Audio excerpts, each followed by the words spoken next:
Selamat pagi Bapak Ibu Saudara, Shalom. Mari kita siapkan hati kita untuk ibadah online kita pada pagi hari ini. Biar lewat ibadah kita pada pagi hari ini, Bapak Ibu Saudara dan saya dimanapun kita menyaksikan ibadah online kita ini diberkati Tuhan. Yang setuju katakan amin. Mari kita tundukkan kepala kita berdoa di hadapan Tuhan. Bapa di surga, terima kasih, kami bersyukur buat pagi hari ini Tuhan.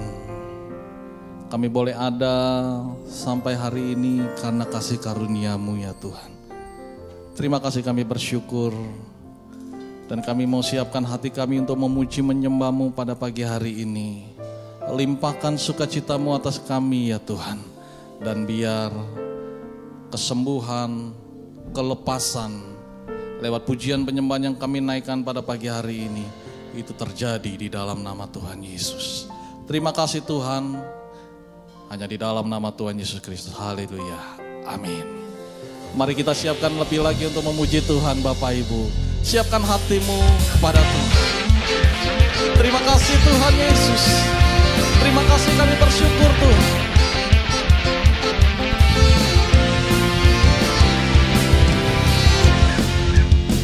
Sama-sama katakan, bersorak-sorai, muliakan namanya. Dia berperang ganti kita. Bertepuk tangan, muliakan namanya. Dia selamatkan jiwa kita. Satu-satunya penebus, kalahkan maut, bangkit dan hidup. Tuhan yang memberi kemenangan bersama kita, di dalam kita. Masuk dalam kemuliaannya, dia perlindungan dan pengharapan.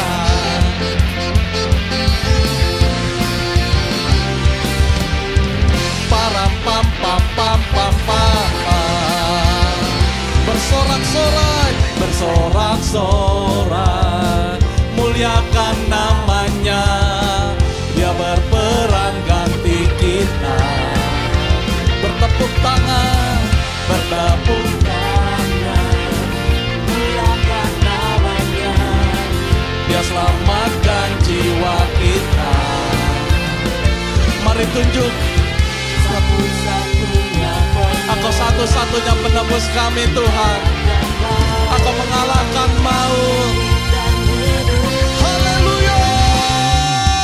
Tuhan yang memberi kemenangan bersama kita, di dalam kita. Masuk dalam kemuliaannya, dia perlindungan dan pengharapan.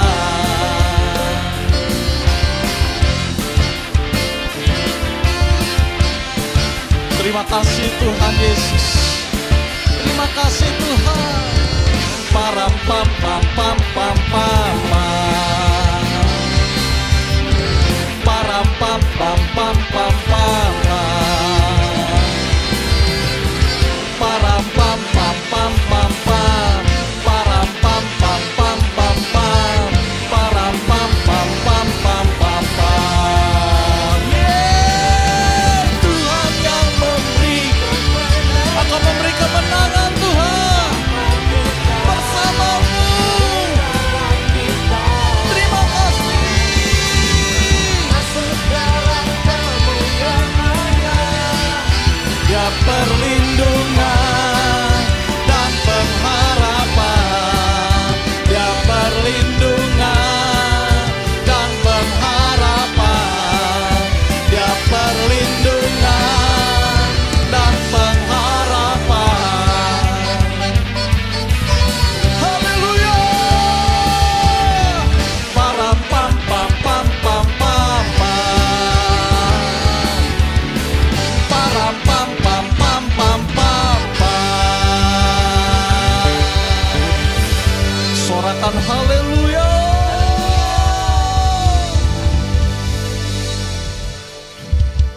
Mari kita sembah Dia. Syaralalala bayaralala bayaralala maya syanta kaya. Kurialalala maya syanta kaya ralala bayar. Mari kita nyembah Dia, sembah Dia, masuk lebih dalam lagi, masuk dalam hadirat Tuhan. Kurialalala bayaralala bayaralala bayar. Kurialalala bayaralala bayaralala bayar. Lebih lagi naikkan syukur kita di hadapan Tuhan. Naikkan syukurmu.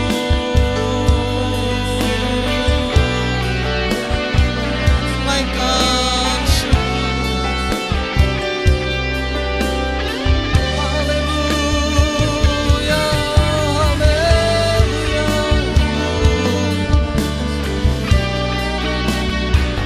Sungguh kami bersyukur Tuhan. Terima kasih buat kasih setiamu, buat rahmatmu, buat anugerahmu, Yesus. Kami bersyukur kepadamu.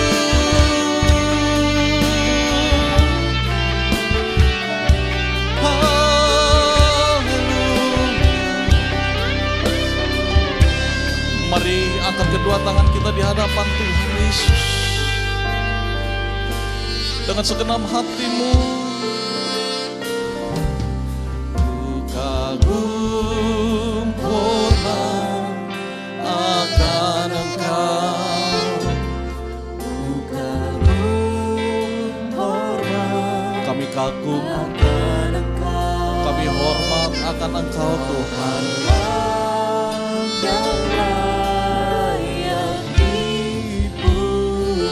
Engkau layak kami puji. Kami kagum kepadamu.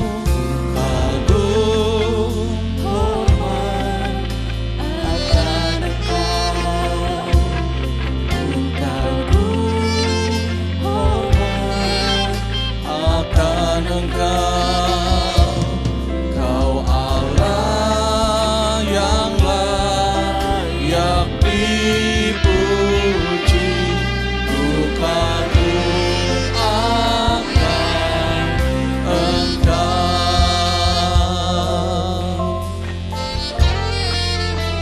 Kau sungguh indah, Kau sungguh indah tiada taranya.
Yesus.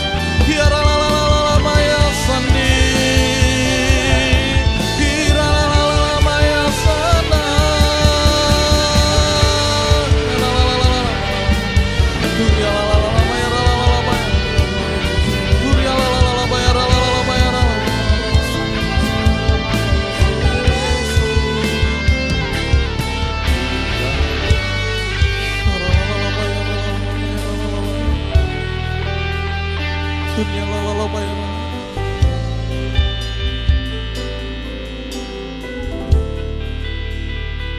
Kami kagum akan Engkau Tuhan.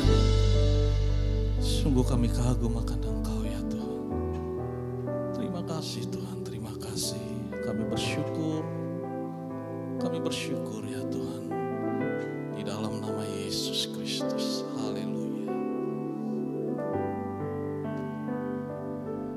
Mazmur 91. Orang yang duduk di dalam lindungan yang maha tinggi dan bermalam dalam naungan yang maha kuasa akan berkata kepada Tuhan, tempat perlindunganku dan kubu pertahananku, Allahku yang kupercayai.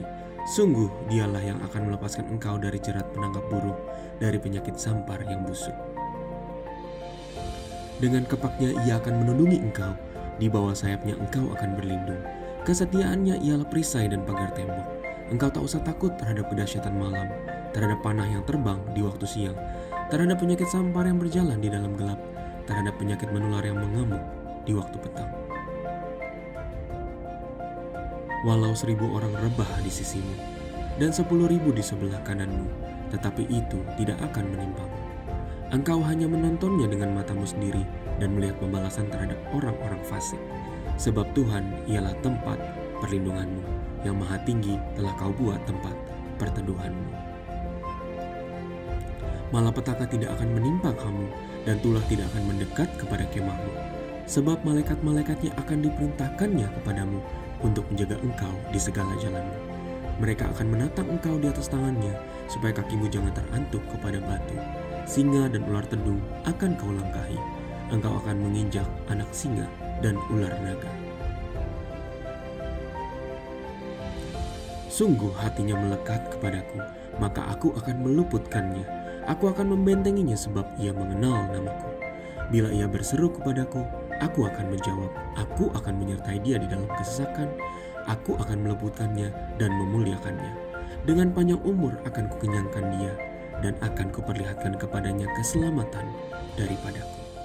Amin.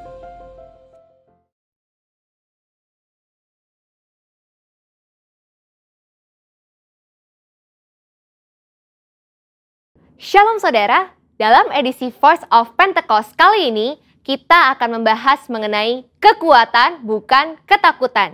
Dalam penelitian Northwestern Medicine mengidentifikasi bahwa amigdala merupakan bagian otak yang sangat berperan dalam proses ketakutan. Saat seseorang dihadapkan rasa takut, amigdala akan membangunkan sistem saraf di otak kita untuk memberi respon fight or flight. Respon inilah yang membuat kita waspada terhadap ancaman, di mana kita akan bersiap melawan bahaya yang membuat ketakutan atau melarikan diri dari ancaman tersebut. Dengan kata lain, paparan ketakutan sangat penting untuk mengembangkan daya tahan kita yang memungkinkan kita mampu mengatasi situasi yang tidak terduga. Pandemi COVID-19 adalah situasi yang penuh dengan ketidakpastian, sehingga tidak heran jika kita akan menemukan kesulitan melewati masa-masa ini. Tapi ingat, segala sesuatu yang terjadi di dunia ini pasti atas seizin Tuhan. Tuhan mempunyai rencana bagi setiap orang yang berserah kepadanya, dan Ia tidak akan membiarkan umatnya binasa. Ia menguji setiap umatnya dengan peristiwa untuk membangun dan membentuk kerohanian setiap kita. Sebagai orang percaya, seharusnya kita mampu mengendalikan rasa takut, bukan malah dikuasai oleh ketakutan. Pertanyaannya sekarang, bagaimana setiap orang percaya dapat menang dari ketakutan dan menjadikannya kekuatan? Yang pertama, alihkan pandangan dari masalah kepada Tuhan. Matius 8 ayat 25-26 berkata, "Maka datanglah murid-muridnya membangunkan dia, katanya, 'Tuhan, tolonglah, kita binasa.' Ia berkata kepada mereka, 'Mengapa kamu takut, kamu yang kurang percaya?' Lalu bangunlah Yesus menghardik angin dan danau itu. Maka danau itu menjadi teduh sekali. Kebanyakan dari mereka yang berada di dalam perahu ini adalah nelayan dan sudah terbiasa dengan situasi ombak maupun badai yang bisa datang kapanpun. Namun, angin ribut kala itu pasti sangatlah ekstrim, sehingga mereka menjadi sangat ketakutan dan berpikir bahwa mereka akan binasa. Hebatnya, Yesus dapat tidur di tengah-tengah angin ribut yang mengerikan seperti itu. Inilah yang seharusnya terjadi pada kita yang telah menjadi murid Yesus. Meskipun persoalan besar datang menderu, kita bisa tetap tenang dan tidak menjadi panik. Perlu diingat bahwa bukan apa yang masalah bisa perbuat terhadap kita, tapi apa yang Tuhan bisa lakukan atas kita. Tuhan Yesus juga mengalami rasa takut ketika ia berdoa di Taman Getsemani. Namun di dalam ketakutannya, ia tetap memandang kepada Bapa. Demikian juga seharusnya kita. Jika kita melihat ada seseorang yang sepertinya tidak takut apa-apa, mungkin orang itu bukannya tidak takut, tetapi dia sudah berhasil mengalahkan rasa takutnya. Yang kedua, tetap dalam hadirat Tuhan. Dalam Markus 6 ayat 49 sampai dengan 50 menceritakan, suatu malam para murid diguncang rasa takut setelah Yesus mengadakan mukjizat dengan memberi makan kepada lebih dari 5.000 orang. Tuhan meminta para murid berangkat terlebih dahulu ke Betsaida supaya dia dapat berdoa sendirian. Sepanjang malam itu, ketika para murid sedang bersusah payah mendayung melawan angin sakal, tiba-tiba mereka melihat Yesus berjalan di atas air. Para murid menjadi sangat ketakutan dan bahkan mengira Yesus adalah hantu. Saat Yesus mendekat kepada perahu dan murid-muridnya mendengar suaranya, "Tenanglah, aku ini, jangan takut." Maka badai reda dan ketakutan pun diusir. Setelah Yesus naik ke perahu, angin kencang tiba-tiba berhenti dan mereka dapat melanjutkan perjalanan hingga tiba di pantai dengan selamat. Ketika Tuhan hadir dalam hidup setiap orang percaya, maka semua badai hidup yang membuat ketakutan akan diubah menjadi damai sejahtera dan kekuatan. Rasul Paulus menasehati dalam 2 Timotius 1 ayat 7, sebab Allah memberikan kepada kita bukan roh ketakutan, melainkan roh yang membangkitkan kekuatan, kasih, dan ketertiban. Dari ayat ini, kita belajar bahwa Roh Kudus memberikan kita damai sejahtera dan mengusir roh ketakutan di dalam setiap orang percaya yang tetap tinggal di dalam hadirat Tuhan. Yang ketiga, melangkah maju bersama Tuhan. Pemazmur menulis, Tuhan menetapkan langkah-langkah orang yang hidupnya berkenan kepadanya. Mazmur tersebut selanjutnya memberikan gambaran indah tentang pemeliharaan Allah yang setia atas siapapun yang mau berjalan bersamanya. Taurat Allahnya ada di dalam hatinya, langkah-langkahnya tidak goyah.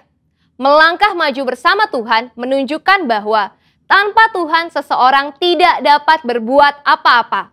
Melangkah maju bersama Tuhan mempunyai implikasi bahwa Tuhan terlibat dalam semua aspek kehidupan. Ia yang memegang kendali penuh atas kehidupan kita. Bila kita selalu melibatkan Tuhan dalam keseharian kita, maka kita akan semakin kuat. Dan apa saja yang kita kerjakan pasti berhasil. Kesadaran akan penyertaan Tuhan akan memberikan rasa aman dan damai sejahtera yang akan menghilangkan segala ketakutan. Sebagai manusia, wajar bila kita mengalami ketakutan. Tapi jangan sampai kita dikuasai oleh ketakutan tersebut. Sebab kita bisa mengubah ketakutan menjadi kekuatan.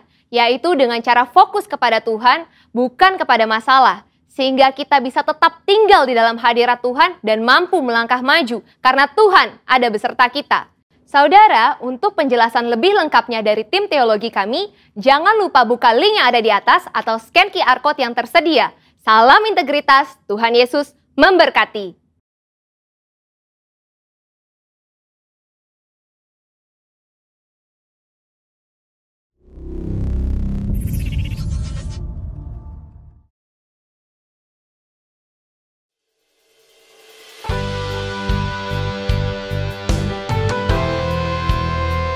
Pentakosta ketiga adalah pencurahan Roh Kudus yang dahsyat di zaman ini melebihi yang terjadi di Azusa Street.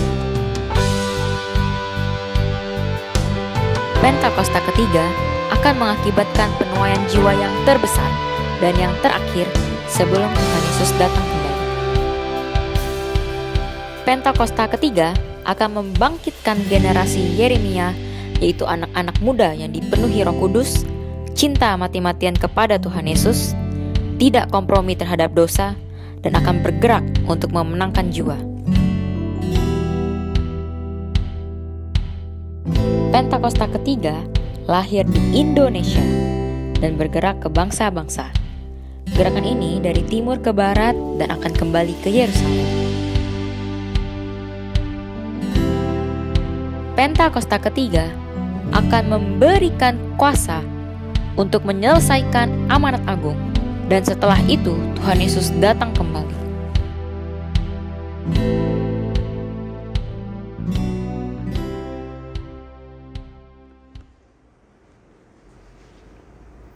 Shalom Bapak Ibu, apa kabarnya? Kami berdoa Bapak Ibu di rumah tetap dalam keadaan sehat dan Tuhan selalu menyertai kita semua dimanapun kita berada.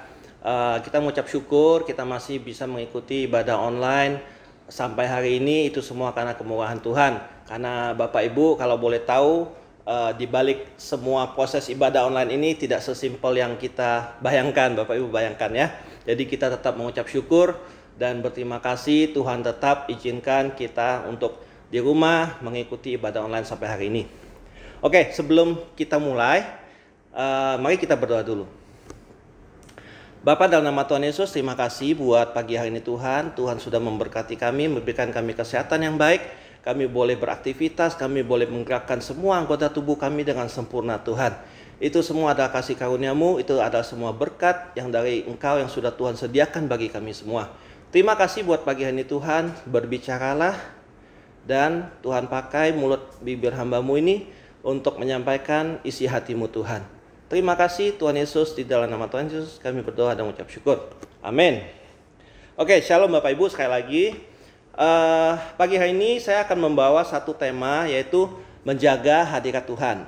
Oke, kalau Bapak Ibu ingat bulan lalu saya banyak sekali mengulas mengenai bait suci ya. Kemah suci ada 3 bagian, ada di pelataran, ruang kudus dan ruang maha kudus. Jadi hari ini ada sedikit yang harus saya ambil dari situ karena ini sangat ada koneksinya ya. Oke, menjaga hadirat Tuhan. Saya memulai dengan satu statement, yaitu mendefinisikan apakah hadirat Tuhan itu ya. Jadi hadirat Tuhan itu simpelnya atau gampangnya adalah kehadiran Tuhan di dalam kehidupan kita ya. Jadi kita tahu bahwa Allah itu roh ya Bapak Ibu, amin ya, setuju ya. Jadi kita tidak bisa melihat roh itu dengan kasat mata Bapak Ibu. Jadi Allah itu roh, maka untuk mengundang hadirat Tuhan, roh kita ini harus selaras dengan firman Tuhan, atau hidup kita ini harus selaras sejalan dengan firman Tuhan. Karena kalau tidak selaras, nggak akan ketemu nantinya. Kita nggak akan bisa mengundang hadirat Tuhan untuk hadir dalam kehidupan kita. Nah, kita lihat di Yohanes 4 ayat 23 sampai 24. Bunyinya seperti ini. Tetapi saatnya akan datang dan sudah tiba sekarang bahwa penyembah-penyembah yang benar akan menyembah Bapa dalam roh dan kebenaran. Sebab Bapa menghendaki penyembah-penyembah demikian.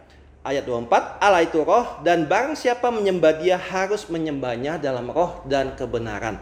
Nah, di ayat 24 sekali lagi dibilang Allah itu roh ya. Kita harus menyembah Dia di dalam roh dan kebenaran. Bagaimana kita bisa menyembah dalam roh dan kebenaran kalau kita tidak membaca firman Tuhan, yaitu kebenaran itu sendiri ya Bapak Ibu.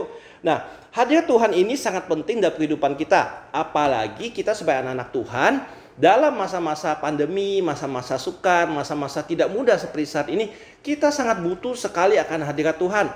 Nah, hadirat Tuhan ini ternyata Bapak Ibu, kalau kita tidak betul-betul menjaganya, hadirat Tuhan ini akan hilang. Ya, kita lihat di Yesaya 59 ayat 2. Tetapi yang merupakan pemisah antara kamu dan Allahmu ialah segala kejahatanmu, dan yang membuat Dia menyembunyikan diri terhadap kamu sehingga Ia tidak mendengar ialah segala dosamu. Artinya adalah Bapak Ibu, jika Bapak Ibu tidak hidup sesuai dengan kebenaran firman Tuhan, Bapak Ibu hidup masih dengan cara-cara duniawi, cara-cara yang tidak berkenan akan firman Tuhan, sesuai dengan firman Tuhan, otomatis hadirat Tuhan ini akan menghilang atau jauh dari kita. Ya, jadi akibatnya apa kalau hadirat Tuhan tuh nggak ada dalam hidup kita? Kita akan merasa kering sekali. Ya, jadi apapun yang kita lakukan, kita akan merasa nggak ada sukacita, nggak ada damai sejahtera, karena kita nggak merasakan penyertaan Tuhan dalam hidup kita. Ya, itu sangat penting sekali.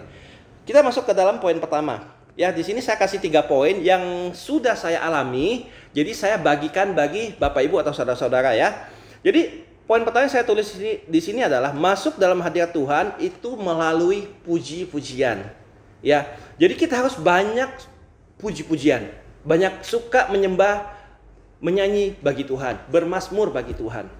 Nah, hadirat Tuhan itu ada di dalam dimensi roh. Tadi kita sudah singgung. Yohanes 4 ayat 24, menyembah dalam roh dan kebenaran ya Bapak Ibu. Nah, menyembah dalam roh dan kebenaran melalui puji-pujian yang meninggikan nama Tuhan, yang mengagungkan nama Tuhan. Nah, Bapak Ibu mungkin sering dengar bahwa Allah bertatah di atas puji-pujian anak-anaknya. Ya kan? Ayatnya tuh ada di Mazmur 22 ayat 4. Padahal engkaulah yang kudus yang bersemayam di atas pujian-pujian orang Israel. Jadi waktu kita memuji Tuhan, waktu kita menyembah Tuhan dengan cara yang benar di dalam roh dan kebenaran, otomatis Tuhan itu hadir dan bertatah di dalam puji-pujian kita. Ya.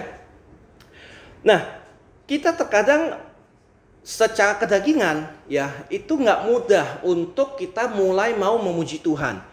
Kalau keadaan kita baik, kita diberkati, semuanya oke, pekerjaan kita luar biasa, kita dapat berkat berlimpah-limpah, semua yang kita mau kita dapat, mungkin akan lebih mudah untuk kita masuk ke dalam puji-pujian. Tapi apa yang terjadi terkadang tidak seperti yang kita inginkan, ya kan? Ada yang lagi kehilangan pekerjaan, yang kena PHK, ada yang lagi bisnis sepi sekali, tidak ada omset, tidak ada penghasilan. Nah, bagaimana pertanyaannya Bapak Ibu? Apa yang Bapak Ibu lakukan? Nah, saya tulis satu poin di sini adalah waktu kita sedang mengalami hal-hal yang tidak kita inginkan, hal-hal yang tidak mudah, kita harus memaksakan diri kita untuk terus masuk di dalam hadirat Tuhan. Ya, semakin kita terpojok, semakin kita down, semakin kita mungkin kita depresi, kita stres, mudah-mudahan tidak Bapak Ibu, kita harus maksa terus untuk masuk dalam hadirat Tuhan. Karena di dalam hadirat Tuhan itu kita ketemu yang namanya sukacita, kita ketemu yang damai sejahtera. Otomatis nanti waktu kita masuk hadirat Tuhan, semua langkah-langkah kita Tuhan akan kasih tahu. Dan semuanya akan dibukakan dengan Tuhan dengan caranya yang ajaib Bapak Ibu. Ya, jadi kita mesti menyadari bahwa waktu kita lagi males masuk hadirat Tuhan, itu sebetulnya adalah alarm wake up call bagi kita, alarm untuk kita bangun untuk masuk dalam hadirat Tuhan lebih lagi. Karena kalau kita biarkan daging ini terus tidak mau masuk dalam hadirat Tuhan, makin lama kita akan makin jauh sama Tuhan, makin lama makin jauh. Ya, mungkin kalau Bapak Ibu atau saudara-saudara yang pernah mengalami, kita akan mengalami yang namanya kekeringan rohani. Kekeringan rohani sangat-sangat tidak nyaman dan tidak enak sama sekali. Ya. Nah, Bapak Ibu ingat dalam bulan lalu saya menyampaikan di ruang kudus ada perabotan yang namanya kandil atau kaki dian. Ya. Nah, kaki dian ini berkaki 7. Ini biasanya kalau dulu itu untuk taruh lilin. Jadi ada 7, ya, 7 ada 7 cahaya nanti. Jadi ini gunanya untuk menyinari sekeliling ruangan. Nah, melambangkan apa? 7 hari dalam 1 minggu kita harus selalu masuk dalam puji-pujian sama Tuhan. Untuk apa Bapak Ibu? Untuk menjaga hadirat Tuhan itu tetap tinggal dalam kehidupan kita.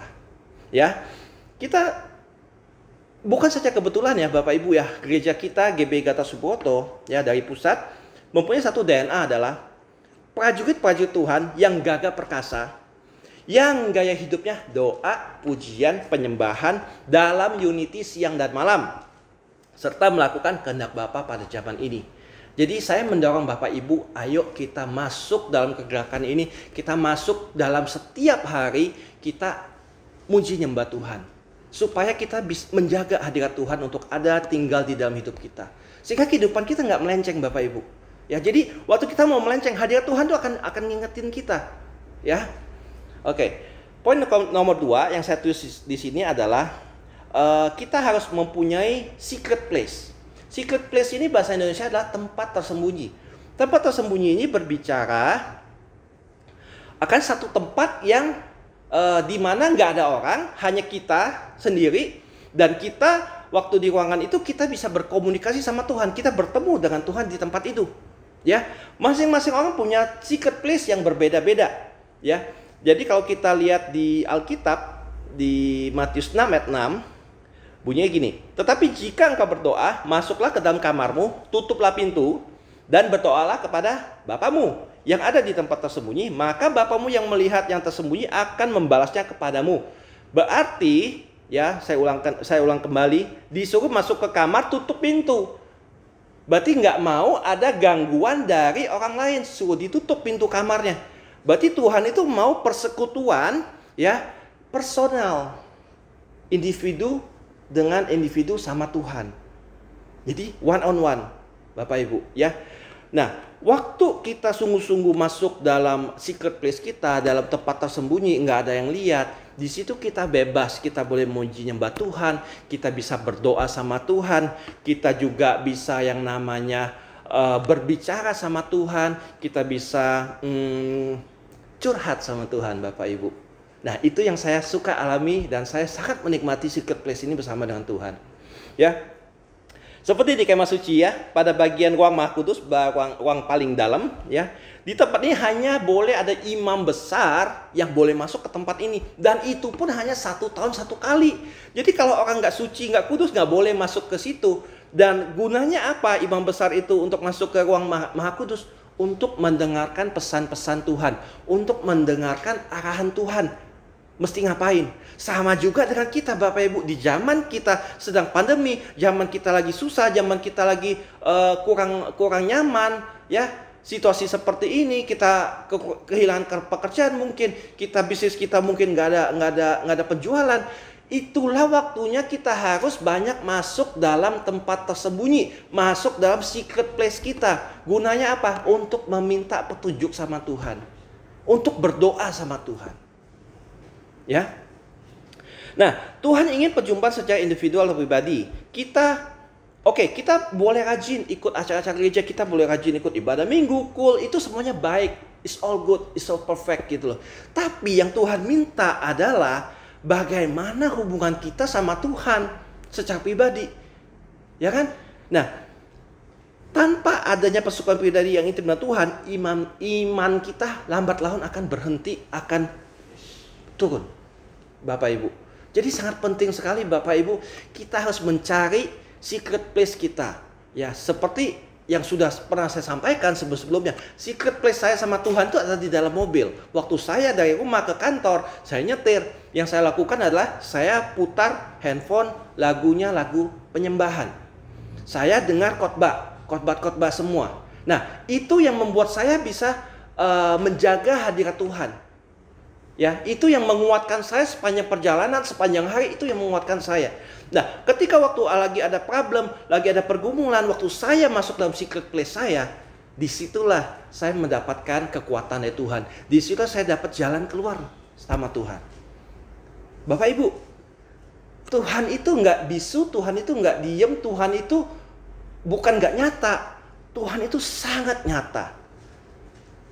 Hanya kita mau nggak memaksakan kedagingan kita ini untuk masuk lebih dalam lagi dalam hadirat Tuhan. Oke, saya nggak mau panjang-panjang karena ibadah online kita waktunya terbatas, Bapak Ibu, ya. Poin terakhir.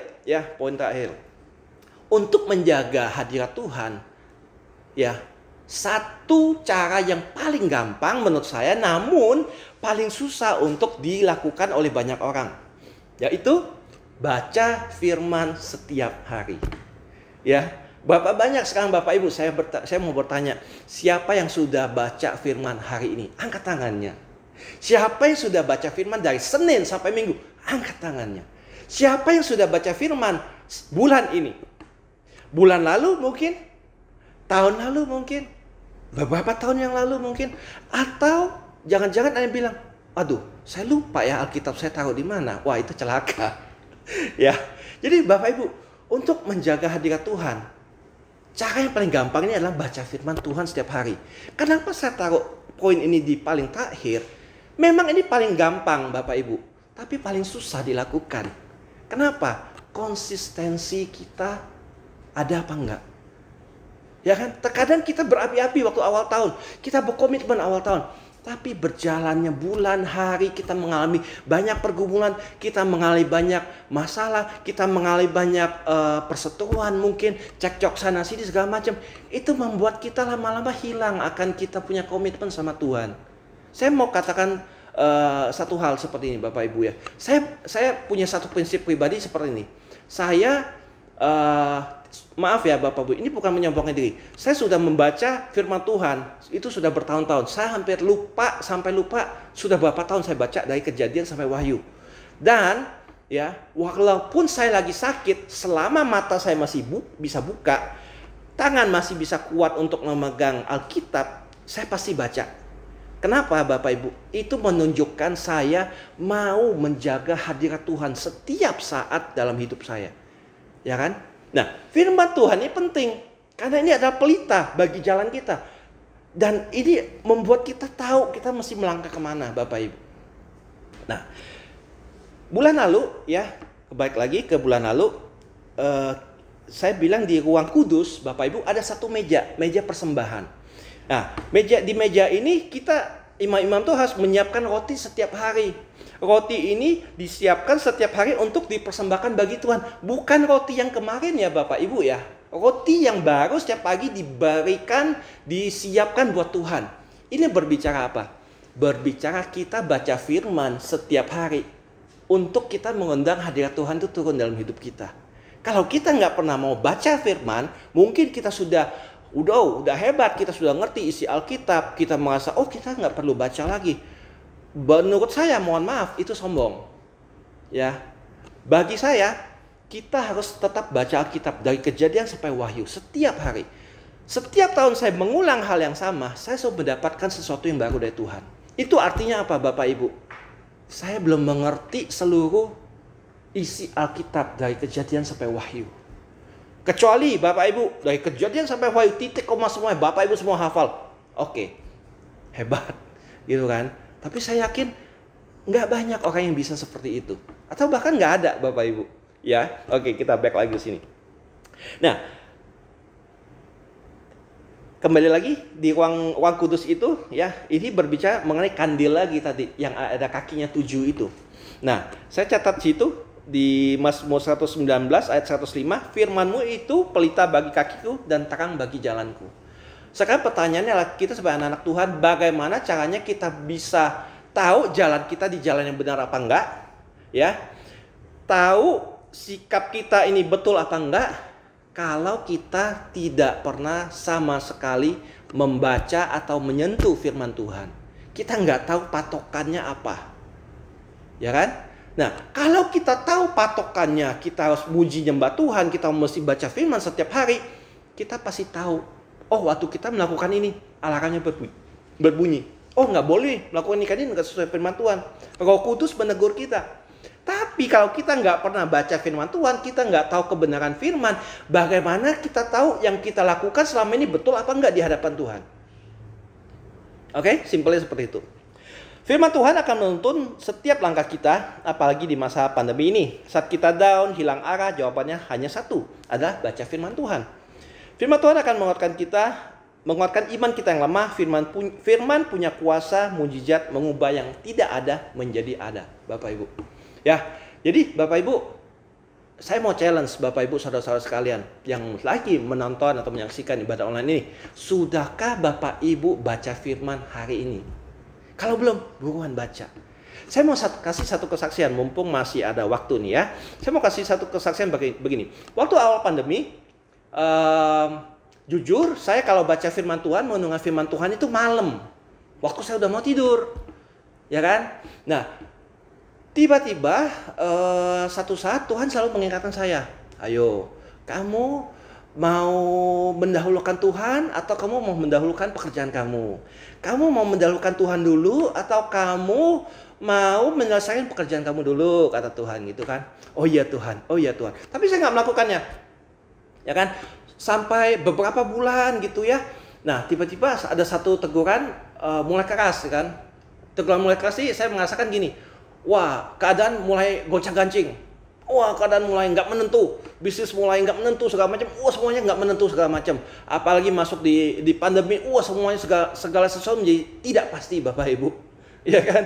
Nah, satu saat waktu saya ingat kembali teguran dari Tuhan itu, saya mulai berubah, Bapak Ibu. Jadi sekarang ya sudah beberapa bulan ya, mulai tahun lalu tepatnya ya, saya lupa bulan berapa. Saya mulai waktu bangun pagi pertama yang saya lakukan adalah baca firman Tuhan. Konsisten sampai hari ini, Bapak Ibu. Nah, waktu saya melakukan itu, saya melihat satu perbedaan dalam hidup saya.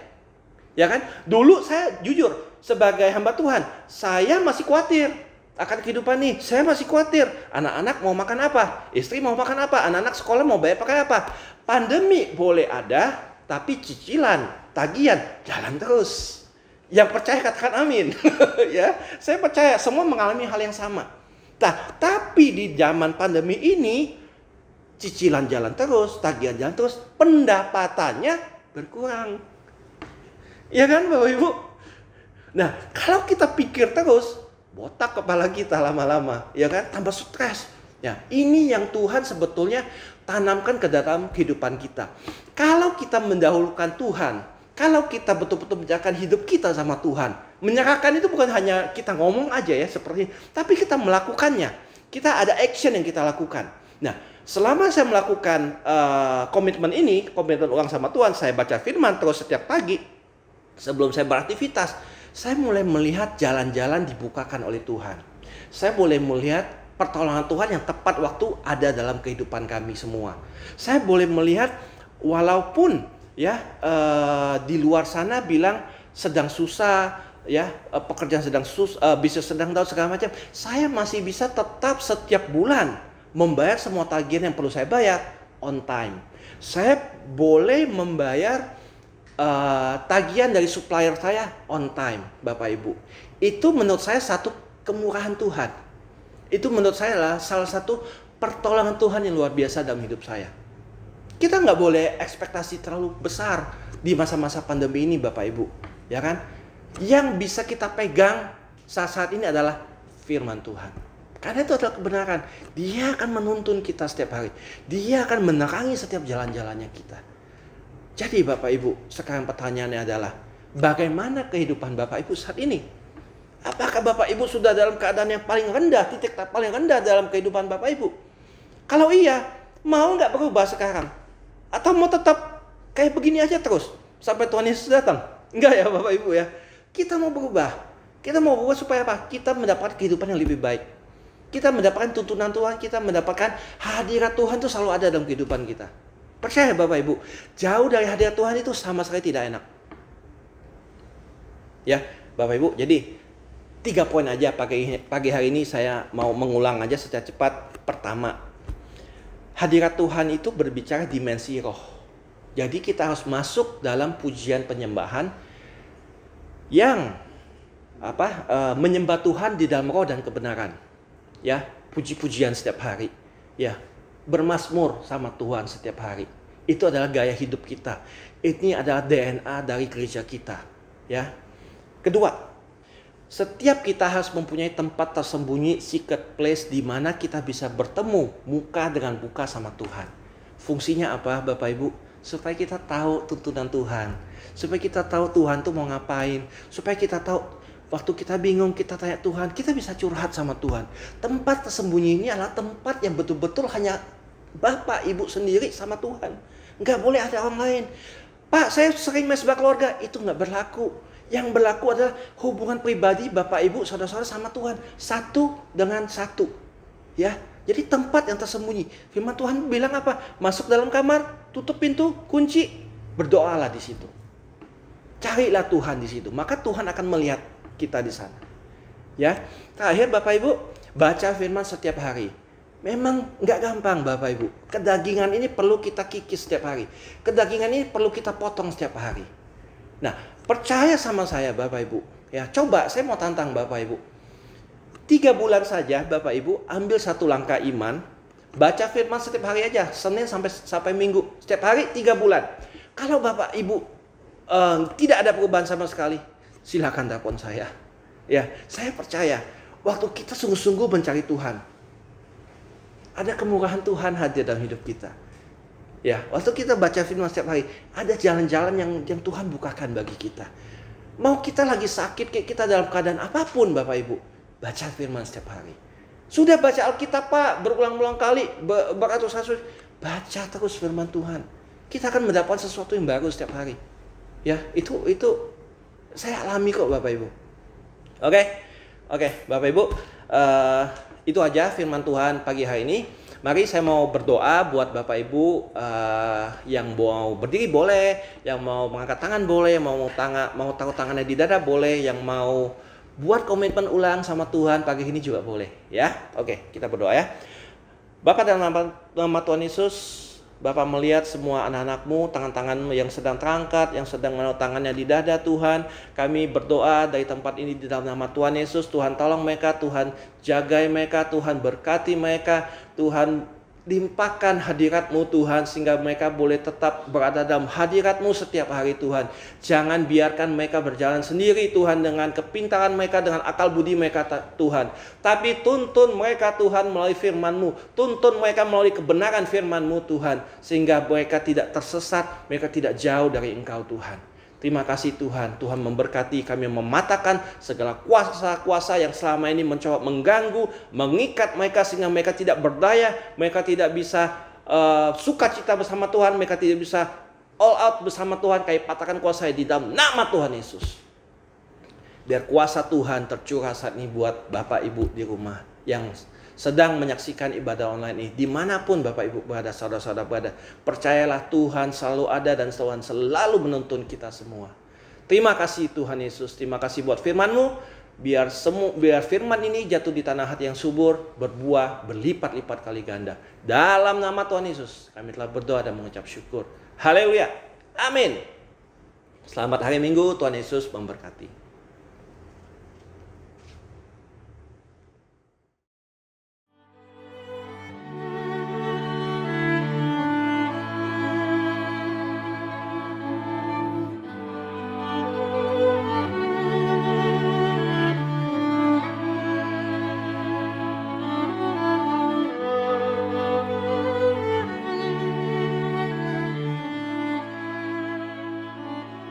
Mari kita bersatu di dalam doa. Allah Bapa di surga, kami mengucap syukur Tuhan buat firman pada pagi hari ini Tuhan, dan kami juga mau berdoa ya Tuhan untuk pengkhotbah ya Tuhan, untuk yang telah memberikan firman Tuhan. Kiranya Kau yang berkati kehidupannya, Kau yang berkati setiap apa yang dilakukannya Tuhan, supaya setiap yang dilakukannya adalah berhasil Tuhan, dan bisa memberikan dan men-sharingkan setiap firman-Mu dengan baik ya Tuhan. Kami juga berdoa Bapa untuk gembala sidang kami Bapak Niko Tuhan, Engkau yang tambahkan lagi kemampuan atas beliau Tuhan, Engkau yang berikan juga hati sebagai hamba kepada Pak Niko Tuhan. Dan kami juga berdoa untuk Pak Freddy ya Tuhan, dan juga wakil gembala serta keluarganya Tuhan. Engkau yang berikan hikmat bertambah-tambah dan berkat yang berlimpah-limpah Tuhan. Engkau yang berkati keluarga, dan Engkau berkati Tuhan supaya setiap apa yang dilakukannya adalah berhasil Tuhan. Kiranya Engkau juga berikan kesehatan dan juga Engkau berikan kelimpahan ya Tuhan. Kami juga berdoa Bapa untuk jemaat yang telah hadir pada pagi hari ini Tuhan. Kiranya Engkau berkati supaya mereka bisa menerima setiap firman yang telah dibagikan Tuhan, dan juga bisa menjadikannya sebagai rema di dalam kehidupannya masing-masing ya Tuhan. Kami juga berdoa ya Bapa untuk bangsa dan negara kami ya Tuhan. Kiranya Engkau yang berkati pemerintahan dari pusat hingga daerah ya Tuhan. Engkau yang berikan hikmat dan kebijaksanaan atas setiap pengambilan keputusan ya Bapa, supaya setiap keputusan yang mereka ambil ya Bapa berdasarkan daripada-Mu ya Tuhan. Kami juga berdoa Tuhan karena Indonesia, kami yakin Indonesia ada di tangan-Mu ya Bapa. Kiranya Engkau yang berkati setiap anak-anak muda yang ada di Indonesia Tuhan. Kami percaya Engkau yang akan membangkitkan generasi Yeremia ya Tuhan, generasi anak muda yang cinta mati-matian dengan Tuhan. Engkau yang hilangkan Tuhan COVID yang saat ini kami rasakan ya Tuhan. Engkau yang jauhkan ya Bapa. Kami percaya setiap persoalan yang ada di hidup kami ya Tuhan, pasti ada nilai positif yang dapat kami ambil ya Tuhan, supaya kami bisa tetap bersyukur Tuhan di dalam hidup kami ya Bapa. Kami mengucap syukur Tuhan buat setiap kasih-Mu dan setiap pengorbanan-Mu dalam hidup kami ya Bapa. Kiranya Kau yang berkati setiap kami ya Tuhan, supaya kami bisa tetap dekat dan intim hidup di dalam-Mu ya Tuhan. Terima kasih ya Bapa, kami mengucap syukur. Haleluya, amin. Mari kita semua angkat kedua tangan kita tinggi-tinggi, terima berkat Tuhan dengan iman. Diberkatilah kehidupanmu, diberkatilah rumah tanggamu, diberkatilah usahamu, dimanapun engkau tempatkan kepada siapapun Engkau berinteraksi, diberkatilah mereka karena Engkau. Di dalam nama Tuhan Yesus, kiranya Allah sumber berkat, damai sejahtera dan sukacita itu memenuhi hidup kita setiap hari, dan penyertaan kasih sayang dari Tuhan Yesus yang menyertai dan menuntun kita dan memberikan kekuatan oleh Roh Kudus-Nya yang selalu menyertai, ada hidup tinggal bersama-sama kita mulai hari ini sampai selama-lamanya. Yang percaya sama katakan amin. Tuhan Yesus memberkati. Tuhan yang memberi kemenangan bersama kita, di dalam kita, masuk dalam kemuliaan-Nya, Dia perlindungan dan pengharapan.